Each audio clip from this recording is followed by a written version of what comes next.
Today's adventure was something no one had seen coming. Kane had been late for a Halloween event after Jax had ruined a rather complex one a few days ago. Of course, Kane only showed his malice and anger under his breath, yet always loud enough for everyone to hear. It was quite terrifying, really, hearing the jolly shouts and almost whispered reprehension. And so, due to him missing Halloween specifically, he had decided to make a Halloween in November event. Something your brain told you was that you liked the spooky holiday, but as everyone else, you couldn't remember anything substantial from your time as a human. The entire digital circus was changed to represent the event. Pumpkins, spiderwebs, dimmed lights, orange and black carpets. It looked like a Halloween-themed edutainment game. Even the NPC mannequins were dressed up with various masks, one of which was always poised to attack, only moving when no one was looking. The thing had scared Ragatha, Gangle, and Kinger, the latter almost abstracting in the process. Everyone was on edge. And that's when Kane declared the events of today's show. He was dressed in an orange suit with a bat pattern on it, and the golden end of his cane was replaced with a low polygon skull. "Today's adventure," he shouted joyfully, "will be dangerous, fantastical, and totally bone-chilling." Zubel sighed. She was getting sick of the spooks, especially because to her they weren't scary at all. "Let me guess, you ate more of those teleporting mannequins," joked Jax. "Who told you about tomorrow's adventure?" hissed Kane quickly, before floating up even further. "But no, today's adventure is called..." Floating letters appeared behind Kane, which made everyone turn around and look at Pomni. "Find that Pomni!" "Found her." "Jax, please. Not now." Kane cleared his throat with a little cough. "Yes, find that Pomni. It is essentially a two-part adventure. You have the chance to protect Pomni from the Diddly Gang, a creature of utter darkness and evil. Or, part two, you let her get captured, and then you have to find her. That's your goal for today. Protect Pomni from the Diddly Gang. Kane paused as he was pointing towards Pomni. "And she's gone." Your eyes widened and Ragatha screamed. No one had seen her being taken. It was just a blink, and she was gone. "Give her back!" you shouted up at Kane. "Oh, ribbity. I didn't take her. I'm just your dear little ringmaster. I want her back just as much as you do. Maybe even more. She is a very popular character." Kane burst out into violent laughter before poofing out of existence. Everyone, excluding Jax, was shocked. "You know, if we don't find her, she'll just wake up in her bed tomorrow, right?" said Jax mockingly, which made Ragatha mad. "That may be the case, but do you really want her to be stuck with God knows what monstrosity until that happens?" Jax shrugged. "Maybe. Sounds fun. I would enjoy it." Scoffing, Ragatha approached you and the others. "Fine. Everyone minus Jax who wants to go find Pomni." You were the first to call for a search party, but with the little amount of characters, teaming up was a terrible idea. Yes, this may mean that everyone would experience more scares, but at the same time, unless they were to encounter someone who abstracted, there was zero chance of actual death here. Gritting her teeth, Ragatha suggested splitting up. Alone. Alone, you were sent to the grounds outside the circus, specifically the amusement park. Kane was mad at Jax, not Pomni, so more than likely the creature that took her was actually making her have a relatively safe time, albeit probably terrifying. You agreed, of course, immediately, and went on your way. Your name in this world was Ribbity. You were an adorable little humanoid clown toy, maybe just a bit smaller than Pomni herself. Your nose was a red triangle, and on your cheeks were 2 red heart symbols, making a sort of permanent blush that got worse or lesser depending on the situation. Orange hair grew out of your head, about shoulder length, and you were dressed in a green frock hoodie, so big it almost functioned as a dress. Underneath it, you wore a pastel-colored sailor uniform. Additionally, you wore a yellow backpack you had found on an adventure a few months ago. It was quite useful, actually. You had filled it with sweets, and whenever you could, they were a great way to bribe Jax to act serious for a couple of minutes during more difficult adventures. Bribing the bunny with candy was always fun to see. Even though no one felt hunger in the digital circus, it seemed as if he did at least, or he just liked eating a lot as a sort of non-abstraction coping mechanism. Either way, it was borderline adorable and easy for you to do. As you reached the darkened fairgrounds, a foul mist had risen from the ground. A surefire way of telling that, yes, in fact, this was where Pomni was being kept. Kane would never waste so much processing power on something that wasn't important. Your instincts told you to find Ragatha and Gangle. The two were checking out the lake, but your little heart made a little, almost heroic jump. You had a deep-seated crush on Pomni, ever since you arrived here. Pomni herself, at the time, had been the most recent addition to the digital circus, and therefore could relate to you much more than any other, who had been here for untold years. While showing you around, she had taken many hits by those springy boxing glove doors, and she even took a jump scare for you from the stupid teleporting mannequin by checking the closet for you. It's safe to say, if someone were to save her, your selfish side really wanted it to be you. And so, rather than asking for help, you bravely entered the fairground. It was quiet here. Maybe if someone was here, you'd even say, too quiet. The mist was silent. The mist was silencing everything down here by a lot.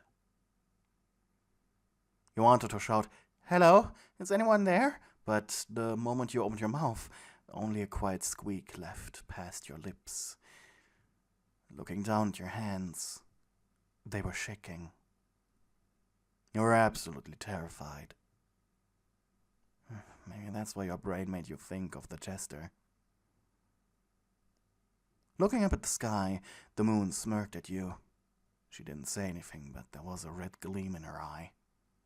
She wanted you to suffer, or more like, she enjoyed the show. She will not give you a single hint anyways, so don't even try. Fine. Almost angrily you took off your backpack, and out of its depths you pulled out a flashlight. The bag had the interesting ability to occasionally just summon an item for your aid. If you managed to find it through the large amount of candy pieces, of course. Once it had been a 10-sided die, which you had used to distract something Kane had dubbed a ui-ui. You stopped in the middle of the fairground, looking left and right. You couldn't make out much thanks to the fog, but sighing, you accepted your fate. "Pomni?" you shouted. "Are you here?" You heard a scream from somewhere, but thanks to the thick, gray mist, you were unable to really pinpoint it. "Pomni, I'm here," you shouted. And again you heard a scream. It was coming from the right? You gulped and rushed towards where you felt the sound coming from, calling out again as you reached the Hall of Mirrors. Thank God, her voice was not coming from the left. If she was in the Hall of Mirrors, yeah, you probably would have gone back to Ragatha. You turned around, only to be faced with the mannequin. Your heart stopped for a second, and you lost all color in your face. Not that there was much to begin with. The wooden thing had its hands stretched out, in a poise akin to a failed choking attempt. Keeping your eyes open, you picked it up with both hands. It was a little heavy, but you could muster. And angrily you shoved it into a trash can. "Stay there!" you shouted at the emotionless wooden statue.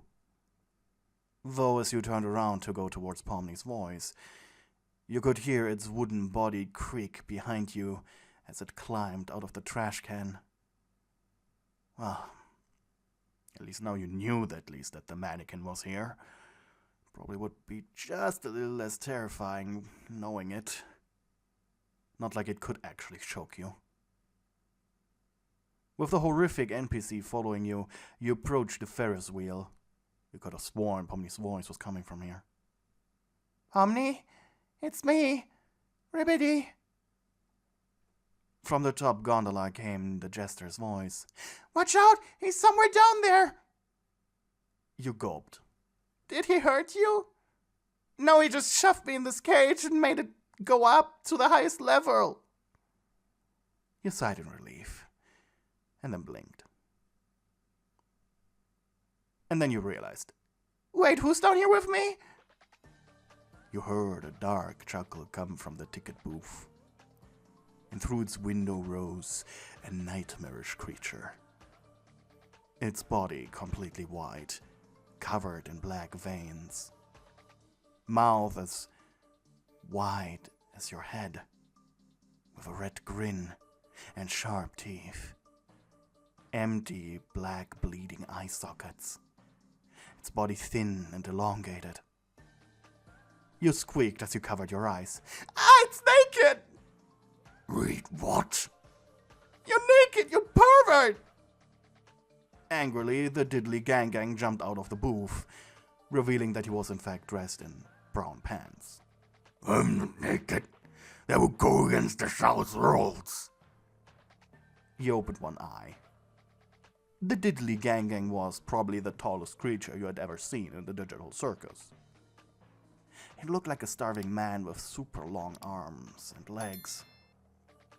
It was grinning at you. "I didn't expect to be found so soon," it declared as it reached out its long arm to pinch your cheek. "I didn't expect them to send this meek little thing after me." Disgusted by the monstrosity's wet skin, you slapped its wrist immediately, and it jumped back. "Ow! That hurt!" You blinked. Wait, was it serious? And then you remembered. Oh yeah, all ages. Smiling, you suddenly felt really confident. Bravely, you stuck a heroic pose. "I'm here to save my girlfriend. I'm here to save Pomni." The girlfriend part hopefully came later, you thought. The diddly gang meanwhile laughed and slapped his cheeks. "Oh, I'm so scared." He leaned forward, his face coming super close to yours. "And what are you going to do?" Its breath reeked of decay, and just a tiny hint of cinnamon. Your right eye twitched. Honestly, you were more afraid of the mannequin behind you, and without hesitation, you slapped the monster's cheek so hard you left behind a handprint. "Wow!" He jolted back. "You hit me!" "There's more where that came from." You turned your hands to fists and punched the thing's stomach. The monster sighed. You were kind of ruining this adventure for him. He was supposed to immediately grab Pomni the moment you felt as if you saved her and run into the horror house for the final showdown, but this... Oh god, this was adorably pathetic. Not to mention, he was specifically created to not hurt. He was only here to scare. Ready? You kicked the monster's knee. He barely reacted. Ready? Okay, you weren't listening to him. The monster rubbed his still hurting cheek. Well, you had the spirit. He couldn't deny that. The monster now looked up at Pomni. She was watching, though thanks to the mist she could not see anything. Well, at least she didn't have to see your admittedly pathetic yet heroic display. The diddly gang sighed. He shoved you away. Thankfully you were caught by the scary mannequin. But as you looked at the monster, it was holding its stomach in a rather expressive display of emotions. Raw! That really hurt! You blinked perplexed. Honestly, you felt as if he hadn't felt any of that. Did you really hurt him? Your embrace already! You unintentionally calling Pomni your girlfriend made him realize something. A lot. And so he turned from a vile monstrosity into the best wingman he could possibly be in this screwed up situation. Defeated, the monster fell on his knees, spreading his arms just right to turn the Ferris wheel on as he slammed on the ground. Defeated, pretending he was knocked out. The wheel turned, and with a flick of his finger, the diddly gang stopped Pomni's gondola on the ground. Quickly you ran forward, opening the locking mechanism. And as soon as the gate was open, Pomni embraced you. Thank you, thank you, thank you, she shouted. From Pomni's perspective, you just had an epic anime fight for her sake. You blushed super hard. The heart shapes on your face practically glowing. Almost unable to contain your borderline horny excitement, you really wanted to tell her how you felt, but she had just been kidnapped. It would probably be creepy to confess to her now. At least you could use this later when you actually did confess, though you still took the chance to return the embrace. Your fingers going a little lower, just for your own entertainment, as you grabbed her butt cheeks. You blinked a little uncomfortably at your own actions. Maybe it wasn't a crush, rather you were a little obsessed. With the adventure finished, Kane summoned everyone in the stage area, commenting on how much this adventure was fun and entertaining for him to watch. He looked over at the others. They looked quite disheveled. Seemed as if they had their own spooky adventure. Ragatha still having a few broken branches clipping in her hair, and Kinger's robes were covered in mud. The ringmaster then snapped his fingers, spawning in a Halloween-themed feast, with you and Pomni in the center as the heroes. You really liked sitting next to her, even though she barely ate, and you weren't even that close. Pomni just didn't have an appetite. Oh well, everyone had their own coping mechanisms, to not abstract. Hers, obviously, was not food.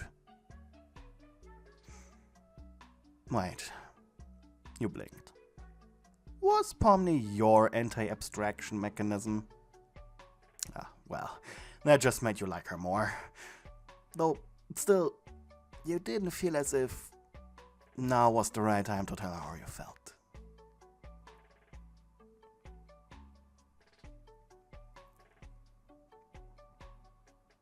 You were lying in your bed.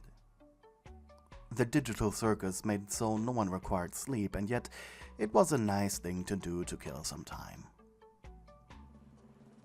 You stared at your ceiling. Your room looked like one of those IKEA kiddie areas, themed after a cozy little bayou. There were plastic boats sticking out of the ground, some willow tree decorations, even a ball pit, and additional furniture with some frog hoodies in them. Nighttime outfits were also provided by Kane for everyone. Yours was a super comfy green nightgown with a frog hood that reached down to your ankles.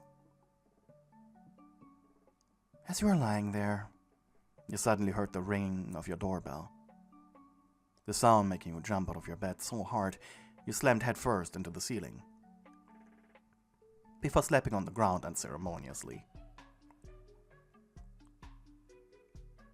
After your blurry vision became normal, you wandered to your door. Opening it, there was none other than Pomni right before you. Her jester hat replaced by a sleeping cap. She stood there, awkwardly. "Hey," she said, and you blushed. "Hi, Pomni," you said, your heart beating faster. I realize I haven't thanked you yet." Awkwardly smiling, you hummed. "But you said thank you when I freed you." I know, I did," she stammered. "But that was a reaction, not an, not a calculated action. May I come in?" Your right eye twitched. You almost said no. Not sure why you even had that thought. Maybe you just weren't feeling confident with just her being here. Pomni entered and you closed your door behind her. She sighed. "I was thinking," she said, "about how you're always so tense around me and all that, and I was curious if maybe you like me in a like way." Your eyes widened. Almost shyly, you tapped your feet on the ground. I do." Pomni closed her eyes for a moment. She blushed. "I figured.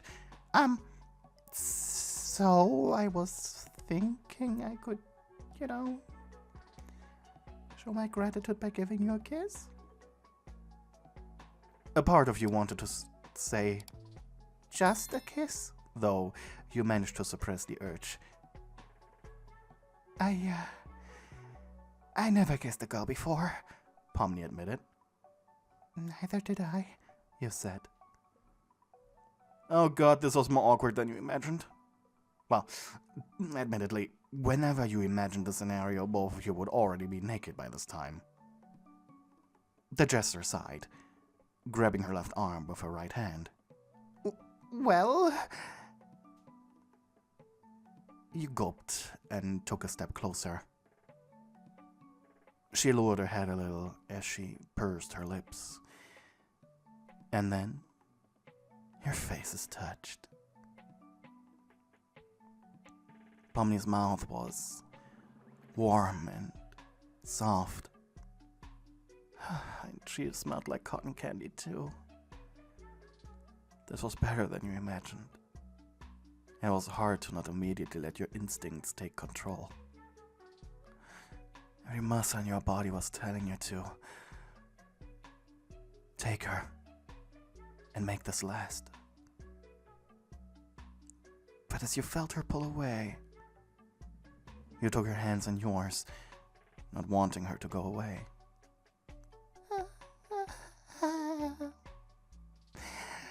"Pomni," you were almost hyperventilating. She gulped. "Please tell me you liked it." She paused, unsure if she should admit it. I did, actually. She sounded surprised. She liked it. It wasn't scary at all. If anything, it felt right. And you looked up at her with the biggest puppy eyes you could muster.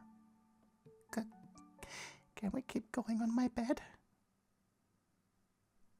The jester's heart fluttered as her eyes widened. A feeling overcoming her. A feeling of calmness and coziness. As shy as Pomni was, she wanted to feel this feeling more. Just a tad bit more. It was the first time she ever felt this way in the digital circus, at least. Sure, she said. It felt unreal as you took her hand. Honestly, you felt a little lightheaded. Slowly, you got closer to your bed. Pomni was chewing on her lower lip. She was completely overwhelmed with emotions too. She couldn't handle it. Sitting on your bed, you sat next to her, staring at your drawer. Awkwardly, you chuckled. My fight or flight is kicking in. Mine too. You gulped. Looking at Pomni, your eyes met. It's just anticipation, right? You blinked, answering her by saying, Oh, and probably not wanting to overstep. You know, boundaries. Yeah. Boundaries. You forced a smile. Ribbity, tell me what you want me to do with you. She said suddenly. And you gulped. Well, I'd like you to push me down on my bed and do naughty things.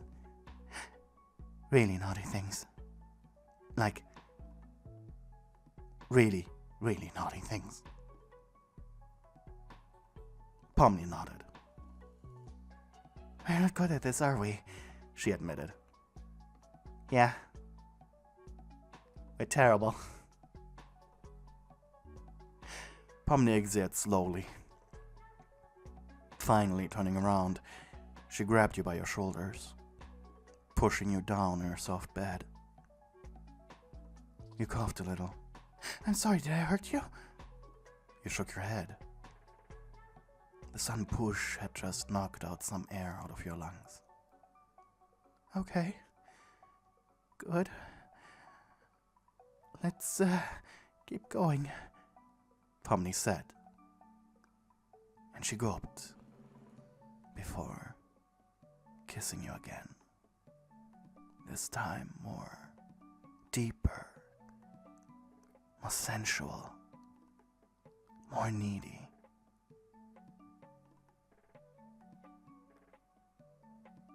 Her warm lips hugging yours like a warm blanket. She kept her eyes pressed shut, afraid if she opened them, this was just a dream and it would be over. But this wasn't a dream. And she realized that when something slimy pushed against her lips. Pomni gulped, allowing the intruding tongue into her mouth. She furrowed her brows. Your tongue didn't feel quite human. It was long and relatively thin, and was very slimy. Seems like your hoodie wasn't the only frog thing about you. Your hands now reached up, cupping her chest, your thumbs gingerly rubbing over her nubs. Pomni audibly sighed in enjoyment. Her eyes rolled back. She felt weak, unable to contain her excitement. She wanted this to never end.